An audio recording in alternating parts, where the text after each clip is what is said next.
ચાલો મિત્રો, જય શ્રી કૃષ્ણ। આજે આપણે ઝાડવા વાવવાનું કામકાજ ચાલુ થઈ ગયું છે। કાલે કીધું તો એ પ્રમાણે અત્યારે તો ખાડો ખોદીએ છીએ। નીચે બહુ મોટા મોટા પાણા ન આવે તો સારું આવે, નકર તો આમાં ખાડોય ખોદાશે નહીં। લગભગ તો નહીં આવે, જમીન સારી છે એમ તો।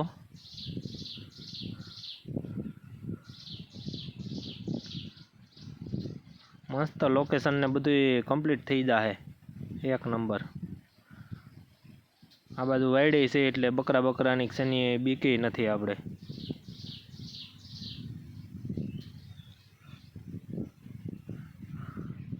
આ ભાઈને સમયના અભાવથી આઉટ ઓફ સ્ટેટ જવાનું થયું એટલે એ તો ભાઈ આવી ન શક્યા। હવે અમારે તો હવે પાછું કામ કરવું જ પડે। પાછો એક બે દીમાં પાછો વરસાદ ચાલુ થાય એમ છે, એટલે હવે તાત્કાલિક આજ વાવવા જ પડે એમ છે ઝાડવા। આ પાછા ઝાડે આપણે નદી કાંઠે જ વાવવાના છે। મસ્ત લોકેશન જો, નદી બાજુમાં હેલી જાય છે। અહીંયા આપણે પીપળો વાવવાનો છે। પીપળામાં 24 કલાક ઓક્સિજન ફેંકે, એટલે એ આરામ સારો પર્યાવરણ માટે પીપળો।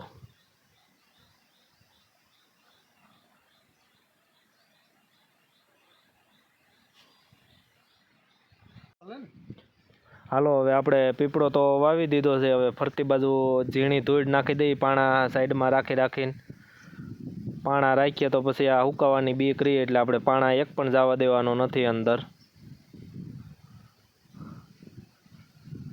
ઝીણી ધૂળ નાખવાની છે અંદર ખાડામાં, સારી ને એક પણ કાંકરી અંદર નથી જવા દેવાની।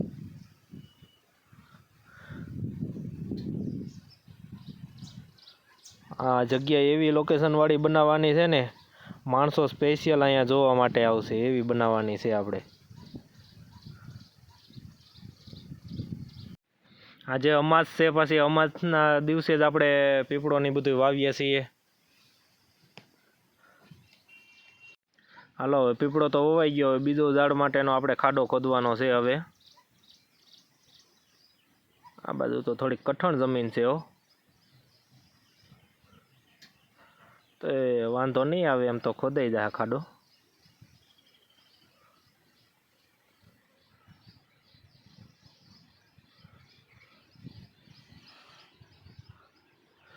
ખાડો એકવાર ઊંડો થઈ જાય ને પછી વાંધો ન આવે। વિમલભાઈ કહે છે કે હું ખાડો ખોદું, ખોદ ને ભાઈ તું।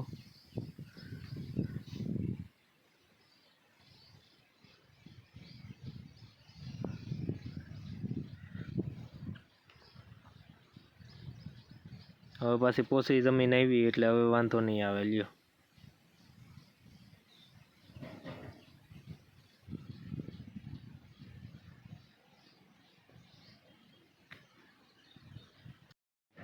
આ બાજુ આપણે અહીંયા આ ખાડો ખોદીએ ને ત્યાં આપણે વડલો વાવવાનો છે।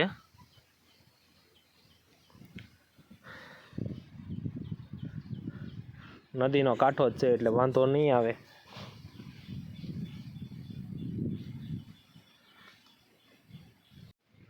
આ વાવી તો દઈ છે, પાછું દર 4 દિવસે આપણે પાણી પાવાય પાછું આવવું પડશે। હમણાં તો પાછી કંઈ જરૂર છે નહીં, વરસાદ આવશે એટલે વરસાદ જાહે ત્યાર પછી ઉપાધિ રહે, થોડીક પાણી પાવા આવવું પડશે અહીંયા। હાલો, આ વડલો તો વવાઈ ગયો છે।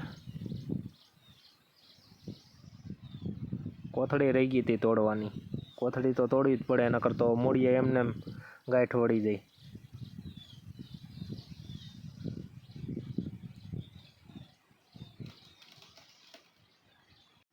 હાલો, કોથળી તૂટી ગઈ, હવે વાવી દઈએ આપણે। હવે આછી ધૂળ નાખી દઈએ, પાણા કાઢીને।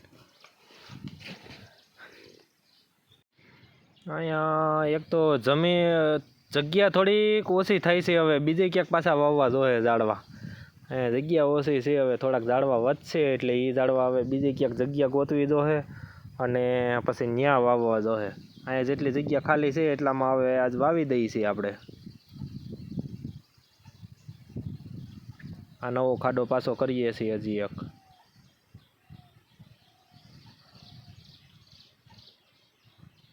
જમીન હાવ પોચી છે હો, પણ જોઈ લ્યો નદીને, નદીનો કાંઠો એકદમ મસ્ત લુક આવે એમ છે. લોકેશનવાળી જગ્યા હો, પણ તાજું તેલ જેવું પાણી આયલું જાય છે. જો આ બાજુ મંદિર ને ઈ છે.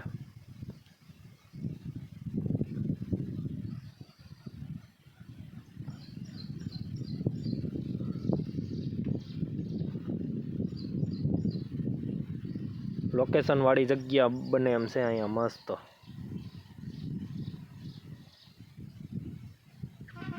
જમીન આ બાજુ પહોંચી છે એટલે આ બાજુ પાણા બાણા કાંઈ છે નહીં, એટલે મસ્ત થાય.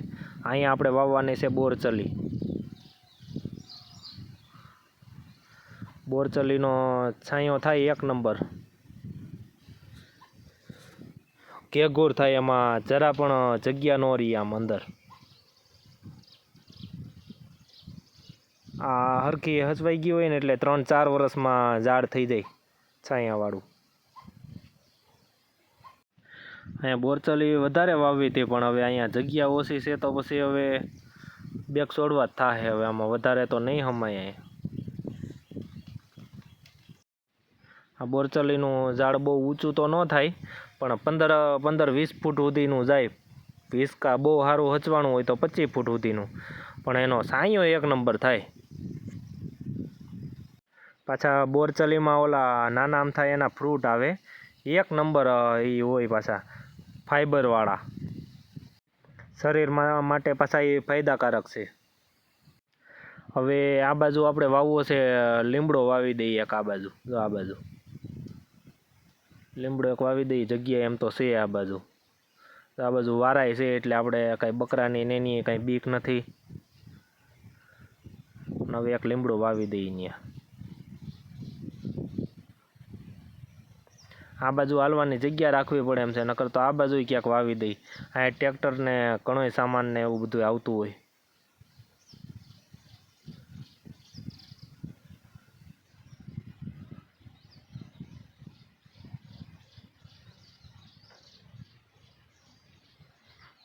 આવી ગયો લીમડો. હાલો હવે ખાડો ખોદાવા એવો છે. આ બાજુ તો હાવ પોચી જગ્યા છે, નથી વાંધો આવે એમાં. પોચી જગ્યામાં મૂળીએ બહુ વધે એટલે ઝાડે ઉપર બહુ વધે. આ બાજુ બધા પૂજા કરે છે, આજ અમાસ છે એને હિસાબે.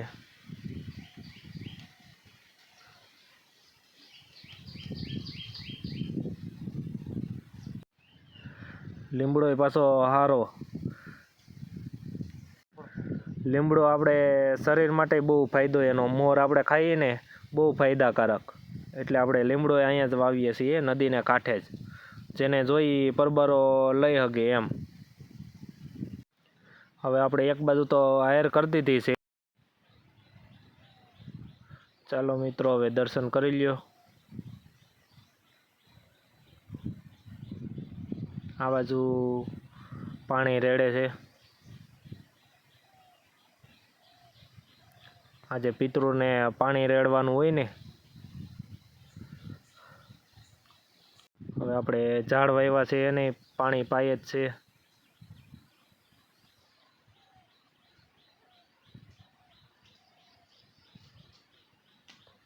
હમણાં વરસાદ આવ્યો હતો એટલે કંઈ એટલી બધી જરૂર નહીં પડે.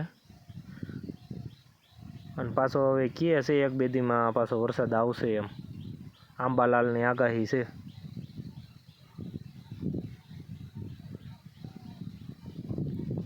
લોકેશનવાળી જગ્યા હો, પણ